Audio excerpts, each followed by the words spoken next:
I know you and Diddy spent some time together, but did you, Cat, and Diddy ever spend time together? I'm not gonna say I never had a threesome. But I damn sure ain't had no threesome with no men. So you talking about have me and no, that's not what I'm asking. Threesome hung out together. What you trying to do? I mean, have you said, not me? Well, listen, that is becoming every day something new pops up where it's no longer a surprise nowadays. And your telephone number is monitored and recorded.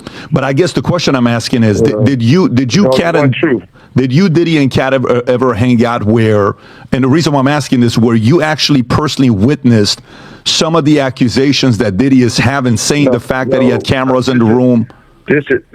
Okay. But this is the thing I'm going to tell you. We from two different worlds. Number one, him and I.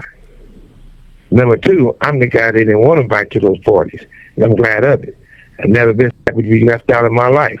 But at the same time, I'm not the guy who's in for Puffy's downfall. But I am the guy who supports the victims who got victimized, right? But at the same time, whatever the situation is, everybody knows it's wrong. And I don't think he can get punished as hard as a regular person because, you know, he used to be an FBI informant for a long time, they say. So I'm quite sure that play a role. You're saying... Asking the question, me, Cat, and Puffy, we had no reason to be hanging out. Me and Cat, but not me and Puffy. So that's that. Got it. So you're saying Diddy's an FBI informant, and he's been one for many years. That's what they say. Nothing ever happens, but it's still, like I said, it ain't my business. But I said that because anybody else gaffered up quick, fast, in a hurry. But, you know, the most important thing about this is that with me, you got some people who will have an opinion on something either they weren't a part of or they wasn't there. And I never want to be that type of person because, you know, there's only so many people who had Tupac or seen Tupac or talked to Tupac. And I feel that way because I often hear so many Tupac stories from people who never met him, people who wasn't around. Then you had the ones that if they worked at McDonald's and they took Tupac orders, they don't mean they know Tupac. Or you was doing security or wherever, that don't mean you know the man. All these people been benefiting and capitalizing on trying to put the man down or lie on him or tell some stories that they wasn't there or they know anything about. Because I don't think none of these people psychic. And I'm not. You know what happened to the last psychic bitch? She ended up, whoever her name was, the fake Boston boys. You know what happened to her when it all went bad. So I don't like to speculate. So I just tell the truth how it is. Now, from your perspective, though, you actually spend time with Diddy. When you used to go to New York, you would spend time with him, and he would spend time with you. When he would come, you guys would go hang out together with obviously other peers. Did you notice anything around Diddy where you said, this is a little bit, you know, obviously there's a woman, you're having a good time, you're partying, you're doing your thing, but did you ever see anything where it was out of line where you said, I think this guy likes men, or I think he likes certain things that's a little weird? Well, all due respect to Puffy, you got to realize one thing. He didn't start off like that. I'm quite sure somebody taught him that, and that's more deep in the industry. You guys who got involved with a lot of people who was their mentors, instead of having a guy to mentor your own father, they was having these guys they mentored. What's good, y'all? It's OB Media. Suge Knight goes crazy, and he said that Diddy was an FBI informant. He been a snitch for a long time. So a lot of people did not thought that Diddy would ever go to jail. But Diddy did a lot of people wrong, man, and we had to hold this ninja accountable. So everything that Diddy been doing all of these years, because he was groomed by Clive Davis, he thought that he was untouchable. So this ninja been doing all type of freaky stuff, all type of crimes, and we needed to hold this ninja accountable, man. He was wilding. He was kidnapping people, blowing up cars allegedly. This ninja was doing all type of crazy stuff that we see in movies. He was getting out of control. But it is what it is, man. You need to watch a full video. Let's get it. And when that happens in the industry, it was done to them, they do to the next person. So I felt that Puffy was a regular, normal guy. And then when he started hanging with the guys in the industry, they did things to him. And then allegedly he did things to Usher. It goes on and on. But we got to stop this pointing the finger at the person who gets caught with their hand in the cookie jar. Where did it start from? But see, people don't want to touch on those angles if it started being the major executives who run these labels. So you guys want to speak on the people who got thrown under the bus, the sacrifice lamb. Okay, well, that's actually very insightful for you to give that perspective. So if you're saying what Diddy did to Usher or what Diddy did to Bieber, that we've seen these videos, not necessarily what he did, but the stories where he's living with them at 13. If he was their mentor, who was Diddy's mentor?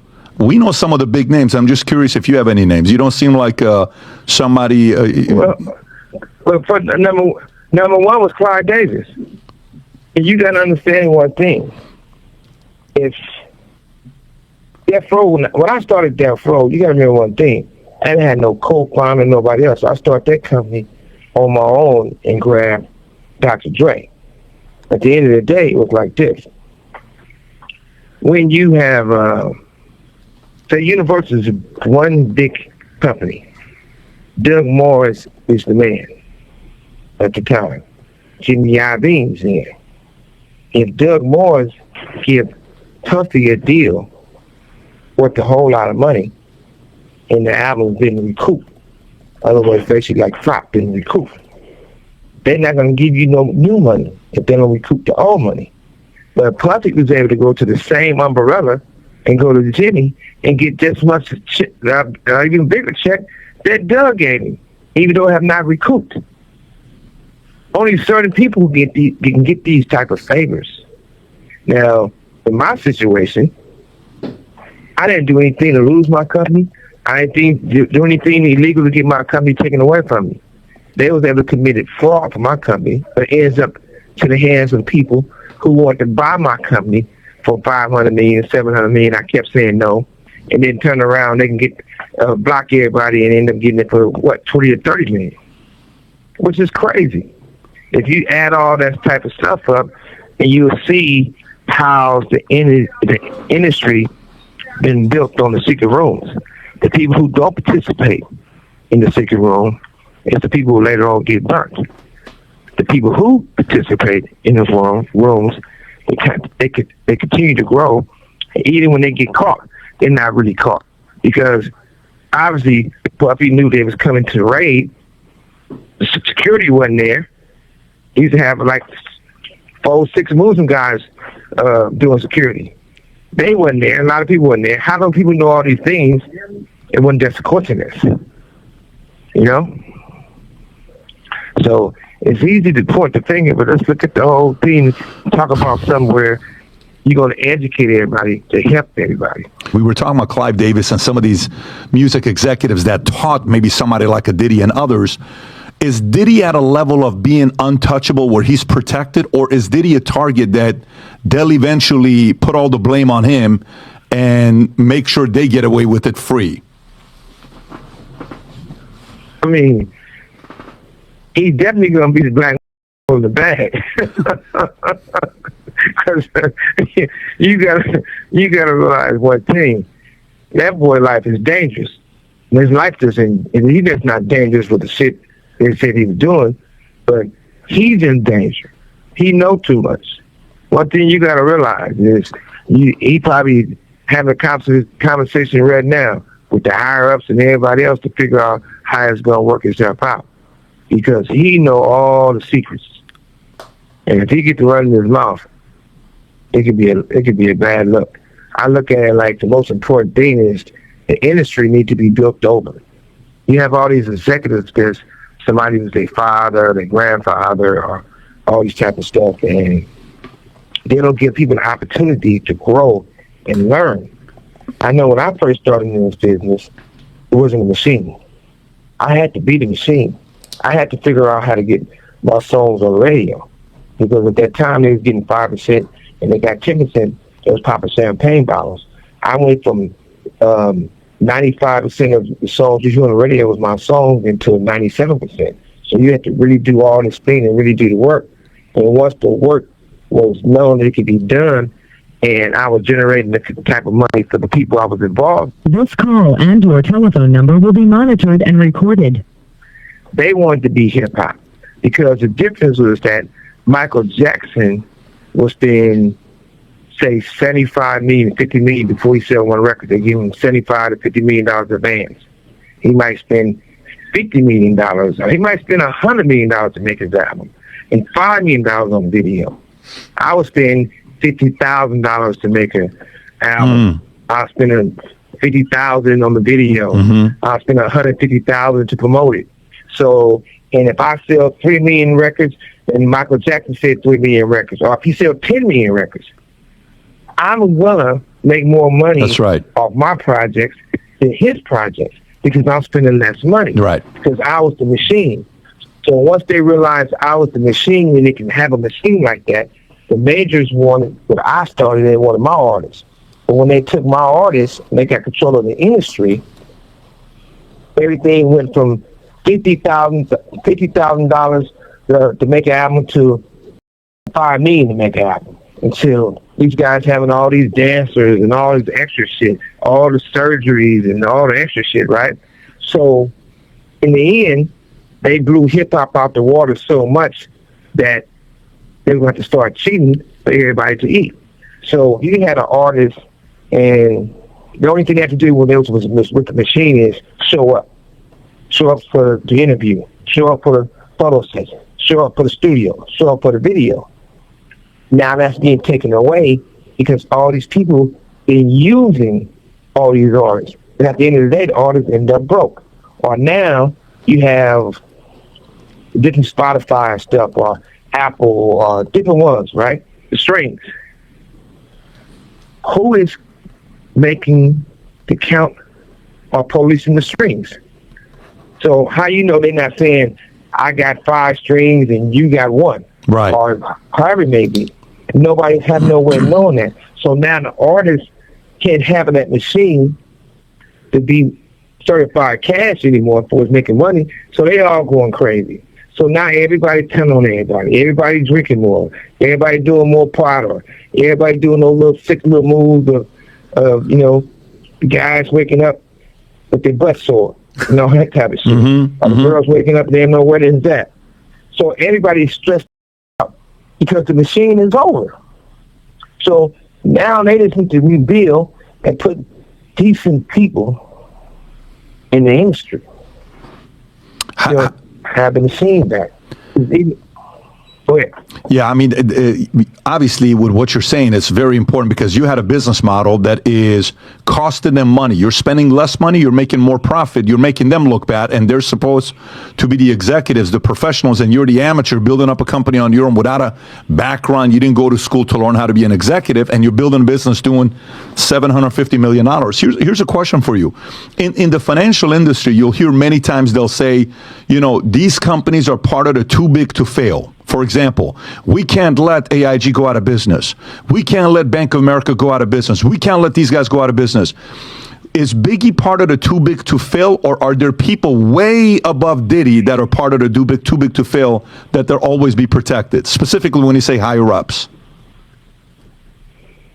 Well, you got to look at it like this. Puffy is one of those black guys is probably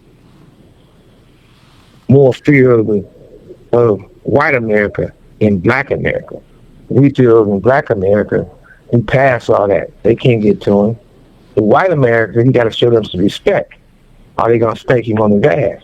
Especially now, because when you really look at it, Ciroc was a great company that gave Puffy opportunity. I think he gave him $1,000 to get in, and then he was able to make all this money, and then he wanted more and more and more, and the first time they didn't allow him to throw a tantrum, he hit him with the stuff that people hit him with probably. So he told him, hey, you racist.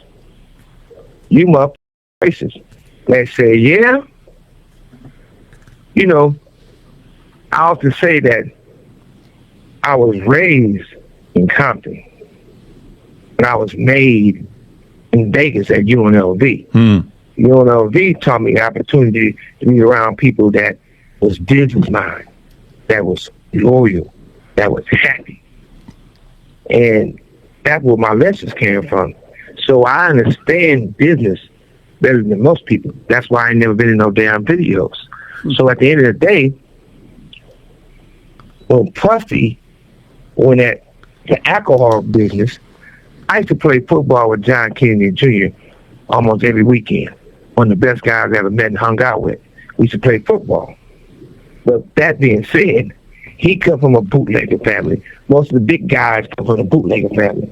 You know, the alcohol when it was legal. These guys is smart enough to be humble, but wide enough to be aggressive tough. So when Puffy challenged him, and they knew Puffy lived in the glass house, his house came tumbling down because those rocks was coming through that glass house. On the simple fact, when he called those guys racist, and they knew he had those hidden secrets, they ain't just found out that the things Puffy was doing. They ain't just found out how the industry is. They haven't just found out how they pick and choose. They're part of the government. And I say that because that's why they were so easy to snatch Mother Puffy down.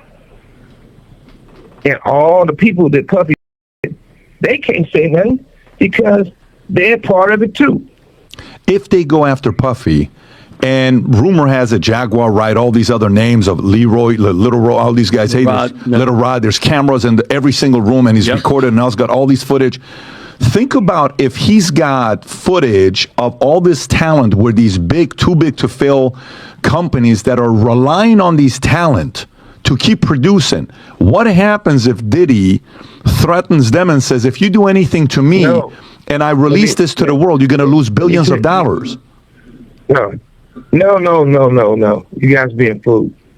The best talent we have in the industry right now is some of the talent you guys never heard. There's a lot of guys all around the world. It's the world's best kept secret when it comes to music. People are starting to use their friends or artists who play those games.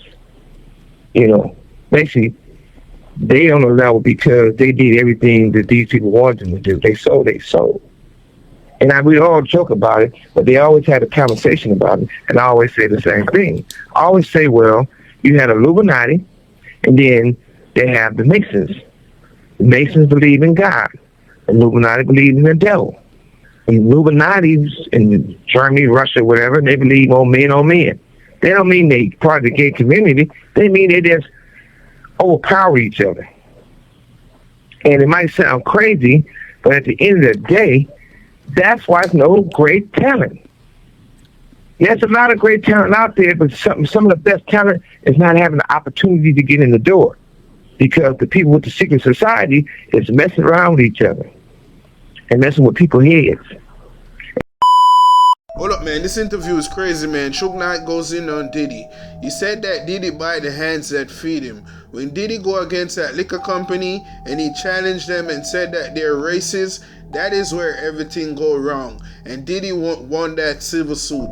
And Diddy thought that he was untouchable. And then 2 months later, his house got raided. The Cassie video got released. So they got something to do with the takedown of Diddy.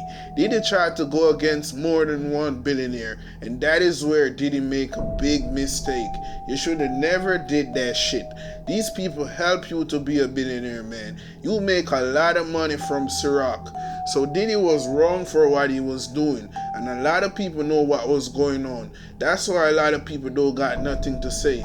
Because they don't want to get implicated in Diddy's case. Because I know that they can find a RICO. If they're looking really good, they can find that shit.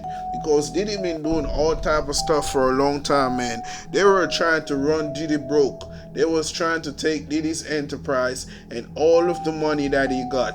So I understand that Diddy's going broke right now. He's losing a lot of money, a lot of deals, and he did all of his artists wrong. So Diddy know what he was doing. He was trying to give all of his artists their publishing back so that he can cover his ass, so that no one talk about him. He don't want no one to talk about his family and all type of crazy shit. So Diddy got shit to hide. He got skeleton in his closet, man. So a lot of people been saying that Diddy been gay for a long time.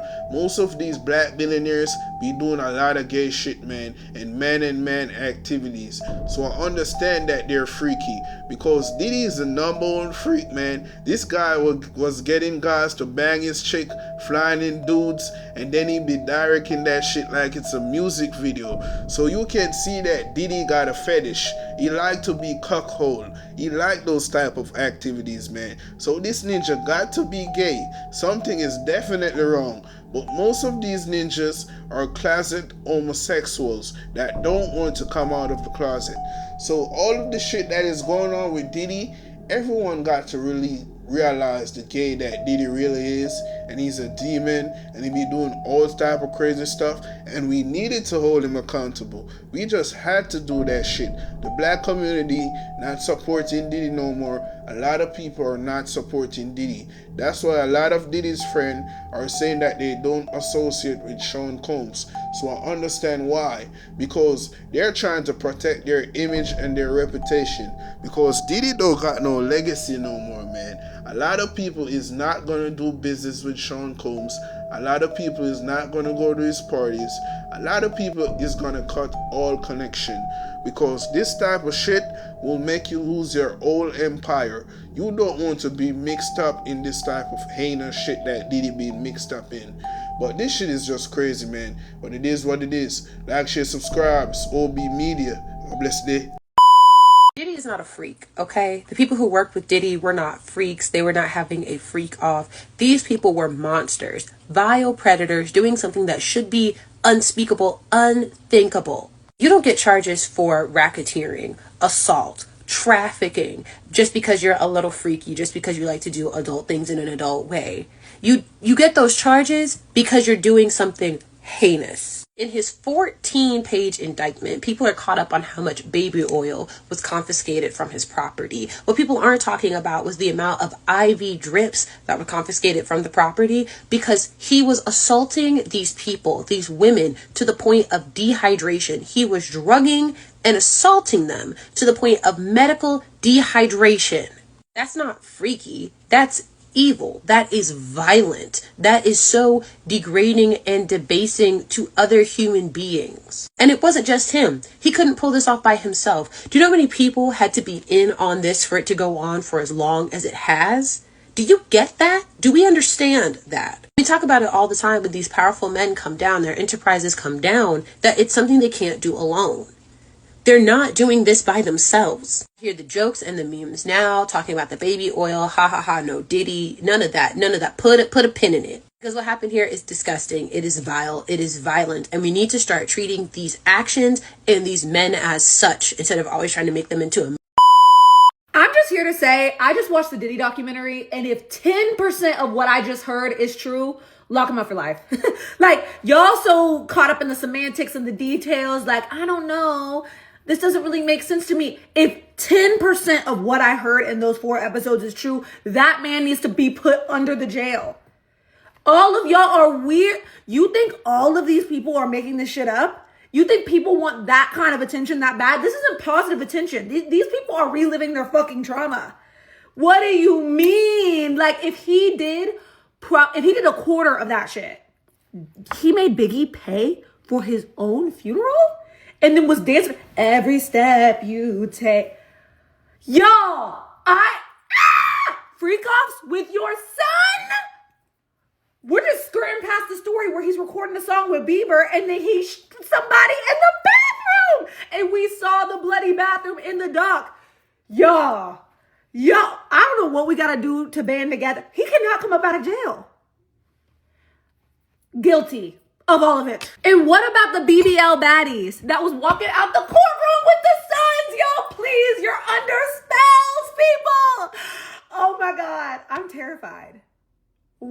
fuck is wrong with people?